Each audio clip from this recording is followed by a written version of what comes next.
Hello, and thank you for joining us. My name is Ivan Folskank, and I'm representing the Santa Clarita Valley Chamber of Commerce. First and foremost, we'd like to thank you for celebrating our honorees with us at our 10th annual Salute to Patriots. We felt it was important to continue this tradition despite the pandemic. In partnership with the City of Santa Clarita and collaboration with the Santa Clarita Veterans Collaborative, we worked on a format which still allows us to recognize our community's veterans. This year, we are pleased to honor 5 outstanding veterans and business community leaders. Today, we would like to congratulate Paul Raggio. Paul Raggio is a co-owner with his sister Lisa of One True North Leadership and Management Solutions, a leadership and management coaching firm based in Santa Clarita, and he is a certified business coach for Action Coach, the #1 business coaching service in the world. Paul mentors and coaches business owners and their employees on leadership and management principles in achieving and sustaining their business growth and profitability goals.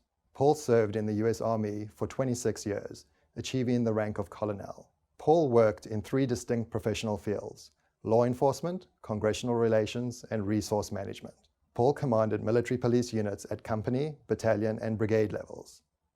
His last command assignment was at Fort Bragg, North Carolina, as the commander of the 16th Military Police Brigade Airborne, the only military police paratrooper unit. In battalion command, he deployed his military police to Cuba and oversaw refugee operations for 24,000 Cubans and the involuntary repatriation of 5,000 Haitians. Paul retired from the Army as the Programs Division Chief in the Army's Legislative Liaison Office, where he supervised 15 legislative liaisons in Army activities with the US Congress. Additionally, Paul served on the Joint Staff as the Deputy Legislative Assistant to the Chairman of the Joint Chiefs of Staff. Congratulations, Paul. You know, on Veterans Day, I always imagine it being a beautiful fall day at a war memorial park. The air is crisp, not a cloud in the sky, and chilly southwest breeze traces its way through the park's tree stand. You know, in the near distance, I spot the flagpole and see the colors atop dancing with the breeze, and I can't count the number of times I gazed at our colors and teared up. Today will be no different. My response to the national anthem, sung by an angelic voice, will be anatomical and unpreventable. I'm a veteran, a disabled one, representing 25% of the 18 million living veterans today, which is just a mere 5% of our nation's population. This day of tribute traces its origins to November 11th, 1919, Armistice Day, and the first anniversary of the end of World War I, a war my grandfather Lloyd served in. Our nation set aside this day to honor all veterans, living or dead, but especially to give thanks to the living who served or served our country honorably during war or peacetime. I started my journey in the Army in 1975. The Vietnam War had ended. I missed the draft by 2 years and was in my sophomore year at Santa Clara University, a private Catholic Jesuit institution. My cash was short, and I was in desperate need of a scholarship to offset tuition and room and board. And the Army came to my rescue. They awarded me a full scholarship that included tuition, books and materials, and a small monthly stipend to live off of. All I had to do was commit to 6 years of service after graduation, of which 2 had to be active duty and the other 4 could be reserve.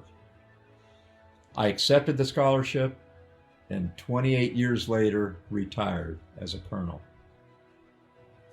You know, I'm often asked, do I miss the life? And my response is always more than you will ever know. I loved the soldier's life. Not every day, but almost every day. There is no more incredible feeling than knowing you are on a winning team, first among all nations, securing our country's vital interests worldwide. Think of that. Less than 1% of our countrymen serve, and yet their presence on the front line of democracy globally is what keeps the greatest nation and her ideals on earth preserved. As a veteran, I've got a brother or sister in every town, no matter branch of service, which I can immediately relate to. I'm part of a band of brothers and sisters who served the greatest nation on earth, resolute in democracy, and grounded in ideals brought forth by our founding fathers 200 years ago. As a veteran, I know what it's like on your first day of boot camp, feeling anxious and uncertain about what you had gotten yourself into, taking in the barking guidance of the drill sergeant to get my act together or get out of this Army, because the Army only wants the best, the very best, and that's true for every service. As a veteran, I know what it's like to go on extended field training exercises where the sergeant's job is to inspire you to survive in a hostile and lethal environment under a code of conduct subscribed to by very few others. I mean, words like duty, honor, country, selfless service, integrity, loyalty, respect, and personal courage are lived out in the day-to-day life of a man or woman in uniform. As a veteran, I know what it's like to laugh so hard with other paratroopers who went through an all-night airborne operation, bone-tired and punch-drunk with fatigue after jumping in 15-knot winds to a heavily wooded drop zone and discovering all escaped injury. The macabre military humor of completing the mission and guess what? Escaping death. As a veteran, I know what it's like the first time you deploy to a combat zone and all the thoughts running through your mind. What if I don't survive? Did I tell my wife, kids, and parents that I love them? Did I leave anything undone that I should have mended before I departed? Will I be courageous and honor my commitment to my fellow soldiers that I will always cover their back? And will I do my duty and pull the trigger when the enemy is confronting? As a veteran, I know what it's like to make decisions that place others in harm's way, asking them to risk their lives to accomplish the mission, inspiring and encouraging the troops to work through the dichotomy of engaging and defeating the enemy while helping and saving the innocent. As a veteran, I know what it's like to see one of yours succumb to the horrors of combat and having to deliver the news to the trooper's loved ones, eulogizing his acts of bravery and assuring his family and friends that his death came with meaning and purpose, vowing never to forget, bracing for the sound of taps and rendering a final salute, standing at attention in a cloud of sadness with his fellow troopers. Then, after all the ceremony concludes, trekking to a dingy bar with your paratroopers, drinking, laughing, remembering, and paying tribute to your comrades' passing. As a veteran, I know what it's like to return after deployment and try to assimilate in this world, a world so different than the one I came from, where the challenge of the day was surviving a night patrol through a hostile village, dodging snipers, improvised explosive devices, and suicide bombers. Now I'm confronted with maddening traffic, 24-hour news cycles, everyone texting, posting, tweeting, Snapchatting, anything and everything that comes to mind.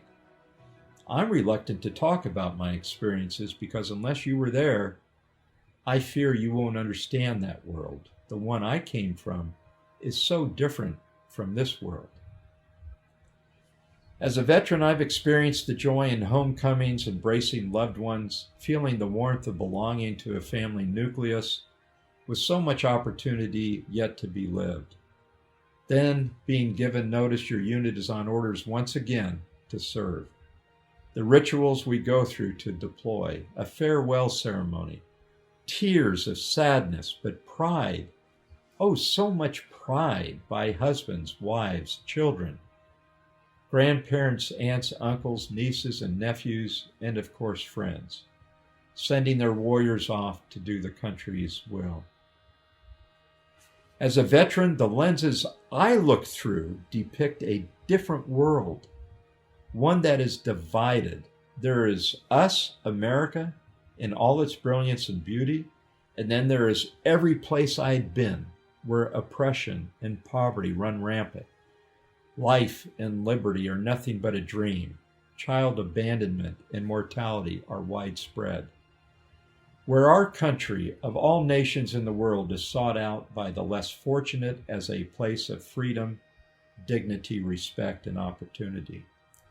All ideals I believed were and are worth fighting and dying for. As a veteran, I'm disappointed by our country's division.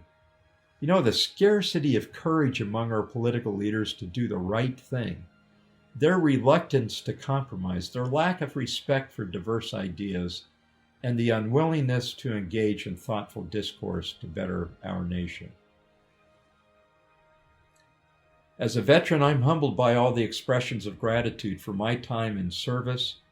Still, most important, I'm grateful to you and our country for allowing me to lead women and men of multi-generations, religions, ethnicities, and races, all considered the best and brightest, the dedicated and selfless, the patriotic and committed, and undoubtedly the most tenacious and courageous our country has to offer.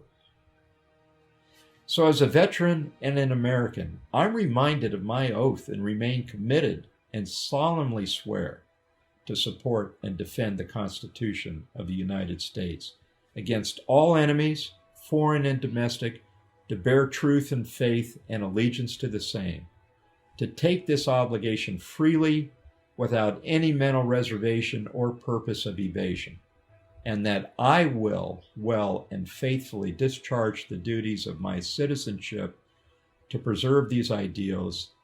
So help me God.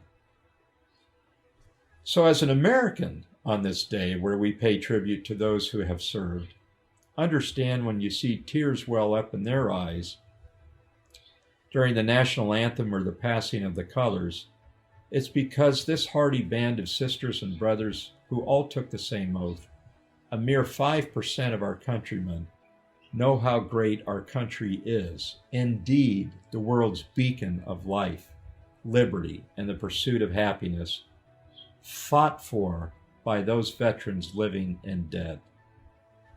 They sacrificed and spilled their blood on the four corners of earth to defend our precious but fragile experiment called the American dream. Ideals we are called to protect and preserve, encapsulated in our United States Constitution, the flesh and bones of our democracy. I'm co-owner with my sister Lisa of One True North Leadership and Business Coaching Solutions. Our vision is to empower leaders and their team on the virtues, behaviors, and skills to find and live their one true north, their why, and their purpose to be, do, and have. Our mission is to coach and mentor business owners and organizational leaders and their teams to achieve the highest quality product and service that is valuable, profitable, sustainable, and makes a positive social impact on our local community. We thank the Santa Clarita Valley Chamber of Commerce and the community at large for recognizing our veterans on such an important holiday. We truly appreciate your gratitude, as I know all other veterans do too.